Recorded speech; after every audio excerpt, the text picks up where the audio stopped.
Il n'aurait pas dû. L'entraîneur de Séville vient de donner son secret pour battre le FC Barcelone. Mais avant ça, comme vous pouvez le voir derrière moi, Rafinha a regardé la défaite du FC Barcelone sur un écran géant en 4K. Et pendant ce temps, on a Beansport qui nous sort cette magnifique photo de Wishy Szczęsny. Et je vais pas vous mentir les amis que je sens un truc bizarre. Je sais pas vous, mais moi je soupçonne les Polonais du FC Barcelone d'avoir parié Robert Lewandowski et Wishy Szczęsny. Parce que comment vous m'expliquez que Wishy Szczęsny, lorsqu'il se prend un but, on le surprend en train de sourire. Tu te fais trouer, c'est toi qui souris. Et comme par hasard, il y a son compatriote aussi qui rate un penalty. C'est bizarre. Dites-nous si vous avez parié sur la défaite du FC Barcelone, ils vont pas vous en vouloir. Moi personnellement, je vous comprends, de temps en temps, faut se faire plaisir. Et pour terminer les amis, comme je vous le disais, l'entraîneur de Séville nous a confié son secret pour battre le FC Barcelone. À la fin du match en interview, voici ce qu'il dit. Il dit: j'étudie le Barça depuis des années. Les équipes qui se contentent de rester passives perdent 98% du temps. Ce sont celles qui osent et qui jouent avec courage qui leur causent de véritables problèmes. Est-ce qu'il a tort? Non. Je suis 100% d'accord avec lui et j'espère que Xabi Alonso était devant sa télé à ce moment-là. Ou sinon qu'un de ses adjoints lui montre cette interview. En fait, cette tactique-là est valable pour le FC Barcelone comme pour le Real Madrid. Dès que tu les rentres dedans, ça y est, ils commencent à s'embrouiller. On a vu pour le Real Madrid il y a pas longtemps face à l'Atlético de Madrid, c'était pareil. Si tu fais l'erreur de venir complexer, c'est là ils te tabassent. Le piège hors jeu, il pue sa mère, c'est bon quoi. Le piège hors jeu est éclaté, c'est bon, Astiflick. Déjà que Araujo, il n'arrive pas le piège hors jeu, il a pas de cerveau pour ça. Lui, en fait, dans un club comme Juventus ou Bayern, il irait mieux. Mais en plus de ça, les autres aussi commencent à avoir du mal avec le piège hors jeu. Là, c'est mort. Et même si c'est pas que de sa faute, hein. T'as vu, là, j'ai sauté du train parce que avec le piège hors jeu, jamais Araujo, il sera comme on le connaît en 2023. Araujo, il arrive pas, il est pas fait pour les pièges hors jeu. Soit faut le vendre, il faut qu'il se parte du club, ou soit on rejoue comme avant, et c'est tout. Parce que là, avec Araujo, vous allez continuer à le tailler à vie. Le piège hors jeu, ça ne marche pas. Et même le piège hors jeu, maintenant il est devenu éclaté, frère. Il y a plus personne qui arrive. C'est le piège hors jeu qui est éclaté au sol. 4-1, c'est interdit. C'est interdit. Le pire, c'est qu'on se prend quoi 2 buts avec et sans Araujo. Ça veut dire qu'en fait, c'est même pas lui. C'est même pas que lui. Koundé, il est éclaté au sol. Si le piège hors jeu ne marche pas, dites à flic. C'est bon, on va pas continuer à se prendre des buts. Vous avez pas vu la compilation de buts similaires contre le PSG, contre le Real? Tous les buts comme ça qu'on se prend à chaque fois. Là, ils ont toutes les équipes, j'ai dit en plus, hein, toutes les équipes ont compris. Toutes les équipes ont compris comment le piège hors jeu il marche. Ça y est, c'est fini. L'année dernière, on pouvait gratter jusqu'à la finale, mais même Inter avait compris. Tu manques, frérot. Ah, tu manques. J'ai jamais eu cette sensation avec une meuf, c'est avec Inigo Martinez que j'ai ce manque-là. On le flic, c'est bon? C'est bon? On a fait le tour. Change de dispositif. Tente de nouvelles choses. Ça marche plus. Tous les week-ends, tous les matchs du FC Barcelone, j'ai l'impression d'encaisser les mêmes actions à chaque fois. Cette ligne haute, elle n'est plus intéressante. Séville a réussi à contourner le système. Tu penses qu'en Ligue des Champions, les équipes, elles sont pas armées pour nous contrer? Le système est cramé. Les joueurs sont fatigués de ce système-là. Ça demande beaucoup trop d'énergie et ils ont plus le cardio. Aujourd'hui, on perd 4-1, mais les gars, s'il vous plaît, on pouvait en encaisser 6 aujourd'hui. En première mi-temps, rien qu'en première mi-temps, on pouvait prendre ces 4 buts-là. Chesney qui fait des parades sensationnelles. Déjà, je sais même pas comment on finit à 2-1 sur la première mi-temps. En deuxième mi-temps, on arrive à se sortir de l'eau. Baldé qui provoque un penalty. Je me dis, bon, un Barça réaction, un Barça qui va beaucoup mieux sur la deuxième mi-temps. Qu'est-ce qu'il me fait, Robert? Il le rate. Il le rate. Voilà. Voilà. Le tournant du match, derrière, on en prend 3, 4, on peut en prendre même 5. Allez, porte ouverte, défoncez-nous. C'est la pire semaine de ma vie. Je vous le dis clair, c'est la pire semaine de ma vie. Le FC Barcelone, en l'espace de 2 matchs, ils m'ont montré que voilà, ils sont pas au niveau. On n'est pas au niveau. Un seul être vous manque et tout est dépeuplé. Les Barcelonais, vous pensez quand même pas que j'allais vous louper? Ah non, en plus on m'a insulté sur Snap alors que j'ai rien fait. J'avais rien dit, on m'a insulté alors que j'ai juste dit qu'on était premier du championnat. Je sais reconnaître un infiltré quand j'en vois un.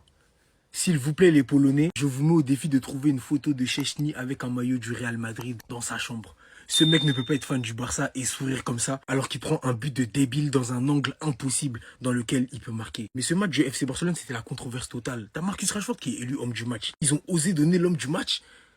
Au calme, y a pas de problème. Ce même match, Robert Lewandowski qui empêche au Barça de recoller au score. Le raté, il change donc complètement la physionomie du match. Mais c'est obligé de revenir sur quelque chose. Les supporters du Barça reprochent à Kylian Mbappé chaque week-end de mettre des pénaltys. Mais si c'est si simple que ça, pourquoi vos joueurs n'en mettent pas? C'est la question que je me pose. Ça fait un partout. C'est une fois qu'on perd quelque chose qu'on se rend compte de sa valeur. J'avais toujours dit que le Barça allait regretter Inigo Martinez et que c'était l'une des pires erreurs depuis le retour du Barça au premier plan que de vendre cet immense joueur encore vendu. Ils ont même pas récupéré d'indemnité de transfert. Du coup, ils l'ont cédé en fait. Inigo Martinez était un génie. Et le piège hors jeu, il fonctionne pas sans lui. Malheureusement, on voit qu'Koubarsi, il a certaines lacunes. Il est encore en phase d'apprentissage. On va pas le griller trop vite, hein. Il est très très jeune. Ça reste un énorme défenseur, mais il a pas mal de choses à apprendre. Ensuite, le premier fautif, selon moi, de cette défaite, c'est Hansi Flick. Lui, il va mourir avec ses principes. C'est ce genre de coach, c'est ce genre de mec fidèle à lui-même jusqu'au bout. Il peut pas faire jouer des défenseurs au milieu de terrain, en fait, ça n'existe pas. Les défenseurs, en effet, peuvent jouer haut. Mais haut comme ça, il y a des limites, en fait. C'est ce qui a fait qu'il a quitté le Bayern à long terme. Et c'est ce qu'il a fait également qu'il a gagné tous les titres avec eux. Son piège hors jeu, il le lâchera pas. En tout cas, il veut pas le lâcher. Il n'est pas les joueurs adéquats pour opérer dans ce système-là, en fait. Et moi, c'est ça que je trouve dommage, personnellement. Parce que le Barça, jusqu'ici, s'en sortait pas trop mal. Mais que le départ d'Inigo Martinez, c'est pas la même chose. On le sent et on le sait. Depuis ce début de saison, même en pré-saison, le Barça prenait énormément de buts. Même face à des équipes du Japon qui n'avaient pas le niveau du FC Barcelone. Donc, jusqu'ici, rien d'étonnant. Mais je l'avais dit, quand il est parti du Barça, que c'était une erreur de la part de la direction du Barça que d'avoir cédé Inigo Martinez. Dites-moi ce que vous en pensez. Restez sobre, abonnez-vous les gars, on s'attrape. Le piège à souris d'Hansi Flick, il commence à devenir vite fait les gars. Le piège à rat, le piège à cafard, il commence à devenir vite fait. J'avais fait une vidéo la semaine dernière pour dire que les matchs étaient incontrôlables. Surtout tu sentais que ça commençait vraiment à se faire patch parce que les coachs adverses bossent. Les courses de leurs adversaires deviennent de plus en plus justes. Même par moment des attaquants se positionner volontairement en hors-jeu, attendant qu'un des leurs coéquipiers arrive à démarrer sans être hors-jeu pour leur faire des centres. On a vu des matchs cette saison. Vallecano à l'extérieur. Aujourd'hui, c'est Séville à l'extérieur. Parce que les matchs en diabète du Barça qu'ils arrivaient à sauver, notamment la saison dernière, c'était parce qu'ils marquaient plus de buts. Ok, je suis d'accord. Mais quand tu les mets pas, les buts, c'est comment ? C'est ça en fait, lorsque tu vas pas mettre un but, c'est comment ? Derrière, forcément, tu vas perdre. Et même dans des moments où tu devrais pas tant t'exposer que ça, t'es H24 exposé, tout le temps exposé. Vous savez que la menace sur la cage du FC Barcelone, elle est constante. En plus de ça, tu rajoutes à ça le fait que Inigo Martinez, sûrement le meilleur central l'année dernière au FC Barcelone, est parti. Un des joueurs qui maîtrisait le plus ce fameux piège du hors-jeu. Forcément, derrière, ça va être compliqué. Aujourd'hui, c'est 4-1 face au FC Séville qui sont venus beaucoup plus agressifs. Araujo, il aurait dû profiter du fait que Koubarsi c'est compliqué en ce moment pour montrer son leadership, mais aujourd'hui, fautif sur le penalty. Il couvre le hors-jeu sur le deuxième, même si c'est Koundé qui perd le ballon. D'ailleurs, tu te dis que le Barça peut quand même essayer de revenir, parce que des scénarios comme ça, on en a déjà vu. Robert Lewandowski, il va rater le penalty. Quand Rafinha il est pas là, c'est compliqué. Surtout qu'on va voir le petit Bardi rater aussi l'égalisation. C'est vrai que tu dis que ouais, Rafinha lui c'était le joueur létal. Il leur permettait souvent dans ce genre de match de réduire le score ou bien de marquer. Et maintenant lorsqu'il est pas là et que t'as pas ce joueur là pour tuer, derrière forcément tu prends 4. Le Barça certes meilleur sur sa deuxième, mais ils vont prendre tout autant de buts que sur la première parce qu'ils sont trop exposés. Et aussi l'absence de Joan Garcia qui joue parce que sur ce but là de Carbona, sérieusement Chechny, je sais pas comment le ballon il est rentré. Il était tellement excentré à la base. Et puis il a même pas tiré si fort que ça. Vous avez créé le système Orge, non? Face à Newcastle, regardez bien. Regardez très bien. Vous voyez, c'est le gardien qui a sauvé. Regardez, deuxième fois. Vous regardez. Regardez, il a raté. Regardez maintenant face à qui? Rayo Vallecano. Un petit système que Rayo Vallecano a mis, regardez.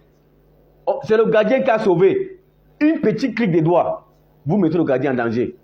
Parce que quand il traverse, la défense est vide. Parce que vous croyez au système Orge. Vous avez vu? Est-ce que vous avez vu? C'est le gardien qui a sauvé. Est-ce que vous vous rappelez de ce match-là? Levante. Levante a mis 2 buts en quelques minutes. 10 minutes. Regardez. Vous avez vu? Regardez Koubarsi. Regardez. C'est le but. Voilà ici. PSG. Tout dernièrement. Hein? Regardez. Il y a combien de défenseurs ici? 2.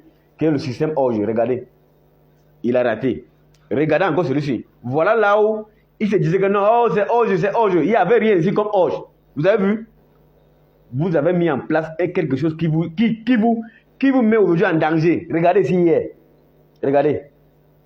Il n'y a pas de défenseur. Tout le monde a laissé la place quand non, il y a Orge. Orge n'existe pas. Regardez ça. Regardez le but. Vous avez créé le système Orge, non? Aujourd'hui là.